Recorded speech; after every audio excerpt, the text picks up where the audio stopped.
God's name, the font of mercy, the everlasting giver of mercy.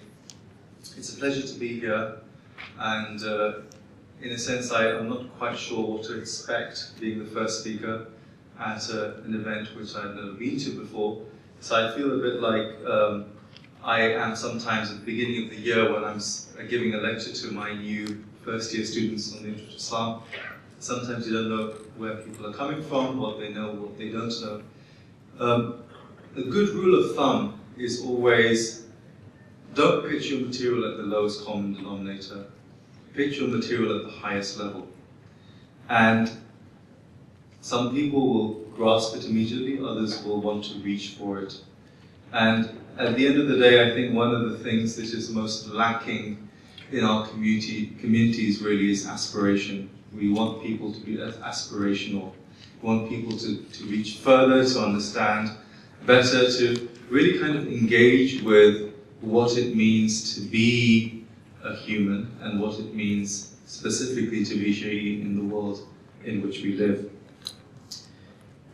The topic and the title of the talk is slightly different to what Mar'an said.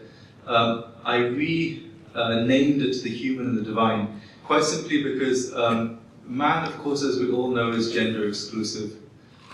As someone who's trained in history and to a certain extent in philosophy, we don't like to use gender exclusive language. So we don't talk about man, we talk about humans. And sometimes, as you will see, I will very deliberately and very provocatively translate the Arabic pronoun huwa as she. And you'll see why I do that, just because I'm trying to kind of make people really think about these sorts of things, because of course neither does God have gender, and nor strictly speaking does the human as a general concept have gender either. So we need to think kind of beyond those sorts of confines in which we normally place things. So the main I guess purpose of the talk is to try and look at this issue of how it is that humans connect to the divine. And I'll do this primarily through a particular philosophical theory for how this happens, and there's a handout which has a couple of the key passages which I'll be looking at, which hopefully should be around. But let me just say a few things as preliminaries about how it is that normally the Islamic traditions consider this issue of how it is that we connect with the divine.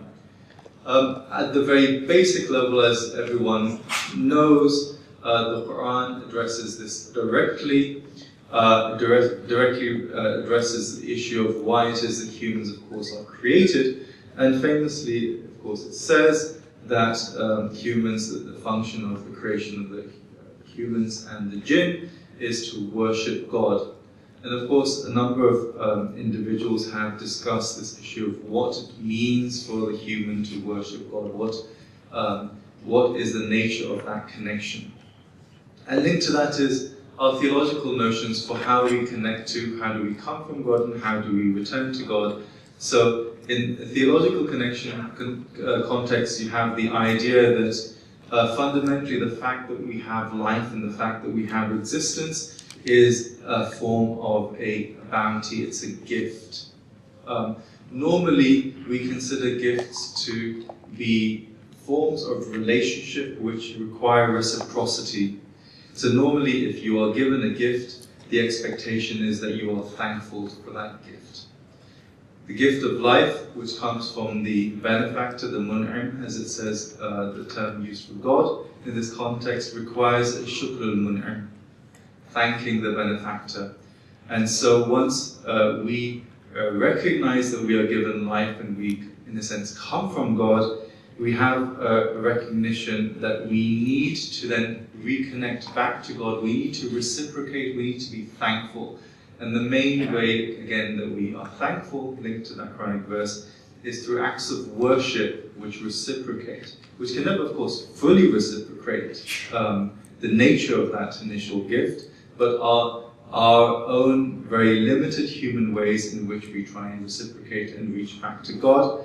And of course, God, in His infinite mercy, facilitates our ability to do that by providing what we would perhaps call acts of grace. Acts of grace being this concept of lutf. And there are, of course, two classical forms which this takes. One is by the provision of explicit and external guidance through revelation and through the sending of prophets who tell us how it is that we go back to God, and through a provision of a faculty which is innate in all of us, which we would normally nowadays call reason or aql. So you have an external and you have internal faculties, provisions of grace which help you then to reach back to God. Above and beyond that, there are a number of types of more philosophical arguments for why we would want to even understand and make sense of what God is, to prove the existence of God. And there are a number of those which exist from within the Islamic traditions. So arguments about what is the nature of the existence of God, what does that mean for us? How do we deduce that existence? Do we deduce it purely from an analysis of the concept of existence, or from seeing the cosmos and seeing the humans around us? Do we deduce that from our own, perhaps, personal experience of something which transcends matter and our physicality?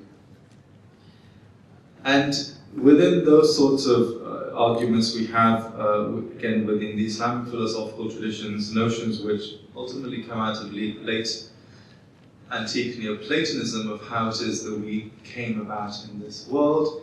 We, of course, existed in a sort of pre-existence in the presence of the divine, and then at some point we are sent down to earth, we are embodied, and we slowly try to remember where we came from, and we slowly try to revert back to where we came from. And the way you do that is through acts of contemplation about our origins, and through both spiritual practices and, of course, ritual practices, and I'll come back to those a bit later.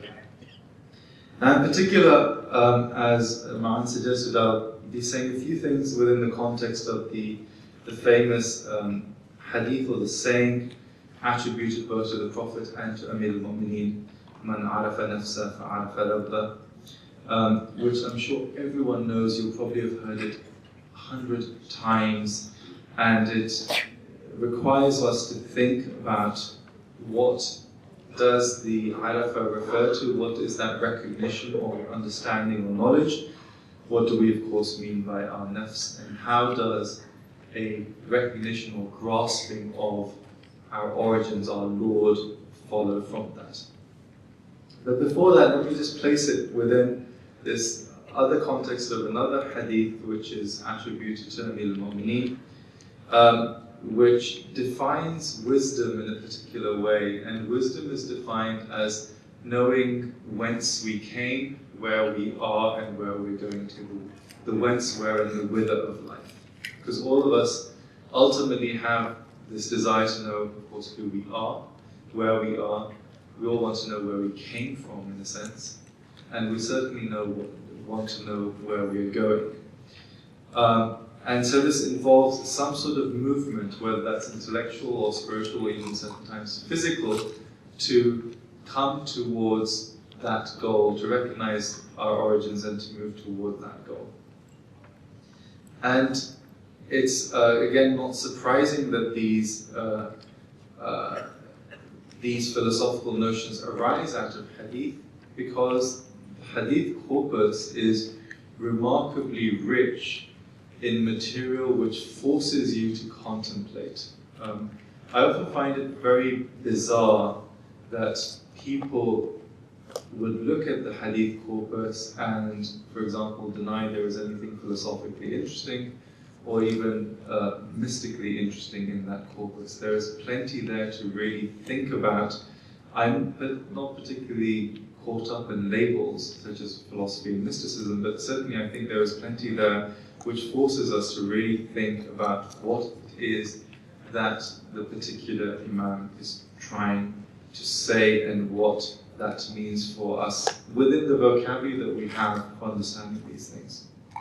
And a good example of a particular text which I think gives you a wonderfully holistic idea of where we're coming from, where we are, how we relate to God, and how we return to God, is of course the famous first khutbah, first sermon collected in the Nahj al-Balagha by Sharif al-Radi, which I'm sure all of you are familiar with. It gives you a particular account for how creation happens, what God is. God sends messengers, God provides revelation to guide people, He fashions the human in a particular way. And interestingly, that account of the origins, the reality of the human and what the human becomes, culminates with a particular account of what the Hajj is, and I'll come back to that a bit later. So as I said, the first thing that the Man Arafa hadith requires us to make sense of is what is the nature of that grasping. I'll actually say something a bit more about that in a couple of days when I talk about knowledge. But we're talking about something which is not straightforwardly knowledge in a discursive manner. We normally think of knowledge as something which we learn, perhaps a set of propositions about the nature of truth, which build upon each other and develop a wide understanding of things in reality. But of course there are many other things which we grasp perhaps either innately or directly, or without any sort of mediation, without any sort of learning. And of course the first one within that is the fact that we basically are all self-aware. This is something which practically all thinkers in the Islamic tradition take as a given. We all have self-awareness. So we are all perfectly aware of the idea that we have a nafs, and our access to knowing what that nafs is not mediated by anything. It's something which is immediate. And it's not something which requires us to communicate any sort of knowledge, but rather it's just something we immediately know. We know who we are. And we know that nafs, that I, which exists within, is a thing which knows. It has self-awareness, but also it has what modern philosophers would call subjectivity. It's capable of being a subject, it's capable of knowing other types of things. And it's capable of having what is called a first-person perspective. So it's capable of making affirmations such as I know X or I know Y. And from fairly early on in the Islamic philosophical traditions, you have someone like Ibn Sina, who puts together a thought experiment, which is known as the flying human, Insan al-Mu'allaq, as it's sometimes called, in a number of his works, which basically demonstrate how it is that we all immediately know what the bearer of our identity is, and that bearer of our identity is our nafs. It's not necessarily our body as such, and this has the capability of knowing things. It has primarily self-knowledge, and it also has the ability to know other things. And the fundamental thing, in the sense that it raises for us, is that once we have this self-awareness and self-knowledge of that soul, that bearer of identity that we have, it then forces that entity, that knowing entity, to think about where it is that it comes from, because it clearly doesn't see itself as being eternal in the past, and doesn't necessarily know that it could be eternal in the future. So it forces itself to engage with this question of where does it come from? What is the basis for its existence, and what is the basis for it knowing? Now, one very classic account which is then given for how that knowing person makes sense of what it is, where it is coming from, and where it is going, is known as this sort of metaphor of the four journeys in the Islamic philosophical traditions. And these four journeys are very simply, they're given in the handout, but I'll just very quickly say what they are. It's the idea that the reflection upon the self entails a journey from one's immediate context of being human within creation to the source of that creation, i.e. God. So the phrase is min al-khalq ila al-haq. The second one is then once you arrive in the sense that God is trying to make sense of what God is, and this is known as the journey, which is fil haqqi bil haqq. And the third one is a return from that back to creation, min al-haqqi ila al-khalq, but still with an awareness of God.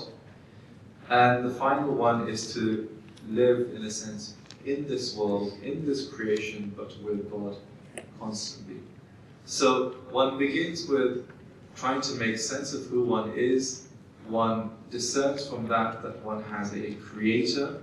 One then has this desire to know who that creator is, what are the properties that creator has, i.e. the divine attributes, the divine names. But one doesn't stop at that. It's not just a straightforward reversion back to God, because one has to realize one still lives within this world. So if one were to stop at this second journey in God, it's like being an ecstatic mystic of some sorts, what the tradition calls a majdub, which is basically someone who's kind of intoxicated with God, is entirely unaware of one's social context. It's not terribly conducive to having any sort of stable social order if you have everyone wandering around kind of intoxicated in God, because individuals like that don't tend to be socially very useful, and certainly not ones who you would necessarily want to hang out with all the time, because they're entirely unaware of where they are. And they can't be, in a sense, communally useful. So the return back to creation is important, but the return back to the creation is not then a separation from God, but it's just a clear understanding that once one has this, once one understands what God is and the fact that everything comes from God, that one has to also always be aware of the divine presence in everyday life, and also aware of the fact that at some point, which of course usually comes with the death of the body, you have this process again of reverting back to God, insofar as the famous phrase of Sajjad goes, "Inna Allahi wa inna ilayhi raji'un," in which the raji'un, the fact that we are returning, we are constantly in this process of returning, and you know, we always need to recognize that we're in this constant process of returning. Now, of course, along that way, one of the really important points, which is then raised in the philosophical tradition, particularly on the more mystical side, is that understanding this relationship between the human and divine within the context of the four journeys cannot be just a function of a purely theoretical knowledge. But rather, if we really want to understand what God is and how we relate to God, we need to understand what it means to walk in the path of those who've come before and who, of course, still are, who are constantly evoking within us this desire to return to God. And this, of course, are the friends of God, the awliya, which, of course, primarily means the imams of the Ahlul Bayt, the Prophet and the imams of the Ahlul Bayt. And within that context, you have the notion of walaya, which I'm sure you're all familiar with, and frankly, if you're not familiar with it, you probably shouldn't be sitting here. Which is precisely this notion of the status and the due that we owe to the imams, but the recognition that they strike a particular path, a relationship to God. They help us to understand what, for example, those divine names are. because it's not so easy perhaps for us to understand purely theoretically what those divine names are, but we need to see what they mean in some sort of more immediate human sense. Because one of the things which is very clear within the Islamic traditions is that the very essence of God, the very reality of God is something which is ultimately completely unknowable. And at that level, that unknowability requires us to think about, well, how do we arrive at God? And we then, of course, have to arrive at God through His countenance, which is then manifest precisely in the nature of the Imams, who then manifest, demonstrate, make apparent those particular names which we're trying to make sense of. And so then it requires us then to inculcate within ourselves a sort of what I would call an imitatio sancti, imitation of saints, or at least a traversing the path of those awliya who have come to try and see what it is that we can do to arrive at God and to make sense of God through that form of mediation. Now, what this also then entails is, despite the notion that the very essence of God is unknowable, to a large extent the philosophical traditions are very optimistic about what humans can become. You know, at their perhaps upper limit, they can become, or they are, of course, the prophets and the imams. And there's a whole gradation of possibilities within that. But fundamentally within that is this notion that there is something noble and there is something potentially significant about being human. And it's within this context I've given you this long passage from the beginning of Mullah Sadr's tafsir, someone I've worked on quite a bit, where he's trying to explain what it is. You know, why do we do exegesis? You know, why do we want to make sense of the Quran? And his argument is basically, we want to make sense of the Quran because we want to understand what it means to be human. Reading the Quran is not necessarily straightforwardly about perhaps understanding what the Quran is or what God is, but rather it's what does this then entail, what does that reading then mean for us? Because any act of reading is an act of self-transformation. That's why reading is important, and that's why I always kind of say that, you know, communities which don't read, frankly, might as well give up being human, because they won't actually be able to even understand what it is that it means to be human. And we understand that through engagement with revelation, with scripture. We also, of course, significantly understand that through engagement with literature. One of the things that a number of friends always lament is the fact that, you know, where is the poetry? Where is the literature? Where is kind of the soul of our communities in the way it's expressed? Why do we not have that sort of literary output, which then expresses what it means to be human, which puts together certain types of experiences of what that means to be human? You know, why are there not novels out there which can capture a certain type of experience and, you know, put something forward in a narrative form, in a storytelling form, quite simply because, of course, all of us as humans, one of the fundamental things that we do have is an attachment to storytelling. It's the easiest way to do things. The most difficult way to teach is to impart purely theoretical ideas, which unfortunately I guess I'm probably doing this morning. But rather to actually tell stories which then break it down and make the meaning of what's trying to be processed and conveyed more human. So in this long passage from Mullah Sadr's tafsir, it states that humans are the most noble of beings, and I've changed the pronouns to feminine pronouns.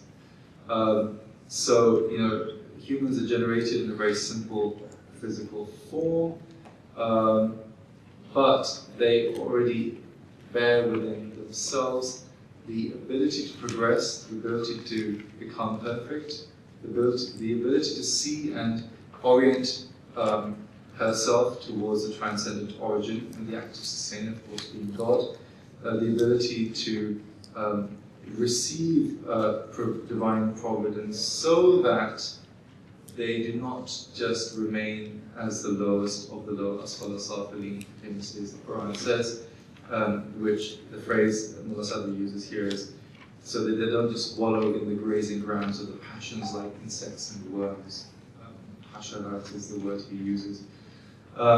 So there is this desire to perfect, and humans have this ability to do so, but they only do so through 4 acts, and this is at the end of the second paragraph, through guidance, through learning, through disciplining, and through steadfastness. Bil-hidayah, wal-ta'aleem, wal-tahdhib, wal-taqweem, and this is quite important.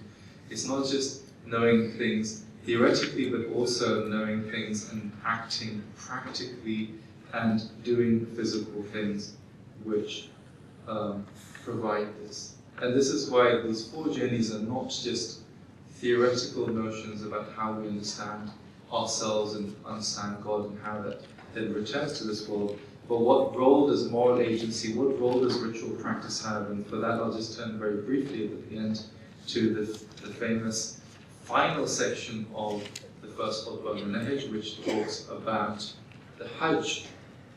And the Hajj is, as it says, made in comfort. It's the way in which God orients everyone towards His particular sacred house. He selects, of course, people who then heed His call to come to the house and to testify to truth and to bear witness to truth and stand in the place of the prophets who came before Him. This is precisely the idea of imitating the acts of the friends of God who came before, and in a sense also imitating the acts of the angels who circumambulate the divine imperium. And through this they understand that this act of moving towards God is to move towards God's sanctuary and to recognize that that particular space, that Kaaba, is then a symbol, a token for what God's majesty, reality is supposed to mean for them. And this notion of the sanctuary of God is extremely significant. Of course, also refers to what the nature of the Imams are as the sanctuary of God as well, which then would require a completely different talk. But it goes back to, it reminds me of the very famous definition of philosophy which Plato gives, which I will talk about more tomorrow. And one of the definitions that Plato gives for philosophy is that philosophy is about fleeing the evils of this world to a sanctuary of knowledge through which one can become like God. And so, in a sense, the act of fulfilling a ritual like Hajj is the physical form of performing that to move towards the sanctuary and the peace and the security within God. And understanding that those acts, those ritual acts in themselves have a significance which runs alongside the theoretical. While understanding that rituals potentially can become hollow if they become reified. By that I mean if they become reduced to a pure act, a pure physical act which is devoid of meaning, but rather one always understands why one is doing that. And again, I think our tradition is very rich on that. Our tradition is very rich on making sense of what something like Hajj is, what are the inner aspects of what the Hajj is, and this constant kind of comparison between the Hajj and between the journey of Imam Hussein to Karbala, which I'm sure you're all familiar with, is something which then really focuses us and forces us to really think about what rituals are. So you have this wider framework of the 4 journeys and an account of why ritual acts and practices are important. So just to sum up, what I've tried to say is basically 3 things. in terms of how it is that the human connects with the divine. The first one is to understand that we all have self-awareness and we all have the ability of human realization to realize who we are, which involves that journey towards God, which involves the four journeys. And alongside that, the second point is precisely that one of the key ways in which we're going to connect to God and make sense of what God is through traversing the path of the friends of God. And finally, to understand that any ritual practice that we perform, whether it's Hajj or whether it's Salat or anything else, are means to that process of ever returning back to God, ever imitating the path of the Prophet and the Imams. And I will stop there. And thank you very much for listening.